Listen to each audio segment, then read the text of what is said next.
அஸ்ஸலாமு அலைக்கும். மக்காவிலிருந்து ரஹ்மான் நம்ம பல தடவை சொல்லியிருக்கோம். இப்போ இந்தியாவிலேருந்து ரஹ்மான் ஹஜ்ஜுக்கு இன்ஷால்லா ஹஜ் கமிட்டி மூலமா எல்லாம் போறாங்க. துவா செய்ய அடுத்தடுத்த அப்டேட் வருது. அஸ்ஸலாமு அலைக்கும் வரஹ்மத்துல்லாஹி பரக்காத்துஹு.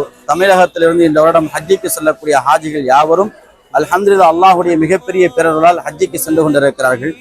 அல்ஹம்துலில்லாஹ் எங்களுடைய நண்பர்களும் இந்த வருடம் ஹஜ்ஜிக்கு செல்ல இருக்கிறார்கள். அல்ஹம்துலில்லாஹ் எல்லா மக்களுக்கும் அல்லாஹ் இந்த ஹஜ்ஜை நசீபாக்கி தருவானாக.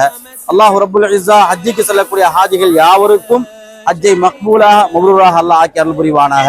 அடுத்த ஆண்டு எல்லா மக்களுக்கும் அல்லாஹ் ரப்புல் இஸ்ஸா ஹஜ்ஜை நசீபாக்குவானா. அஸ்ஸலாமு அலைக்கும்.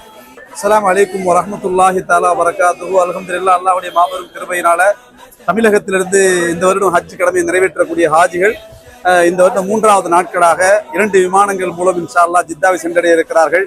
எங்களுடைய நண்பர்கள் இந்த வருடம் ஹஜ் செய்ய இருக்கிறார்கள். அவர்களை வழியனுப்புவதற்காக வேண்டி அல்ஹம்துலில்லாஹ் அல்லாஹ்வுடைய கிருபையினால சென்னை விமான நிலையத்திற்கு வந்திருக்கிறோம். அல்ஹம்துலில்லாஹ் எல்லா மக்களுடைய ஹஜ்ஜையும் அல்லாஹ் தஆலா ஏற்றுக்கொள்வானாக. இன்ஷா அல்லாஹ் அல்லாஹ் தஆலா அடுத்த வருடம் எல்லோருக்கும் அல்லாஹ் தஆலா இந்த வாய்ப்பை நசீபாக்குவானாக. அஸ்ஸலாமு அலைக்கும் வரஹ்மத்துல்லாஹி தஆலா வரகாத்துஹு. لبيك لا شريك لك الحمد والنعمة لك والملك لا شريك له لبيك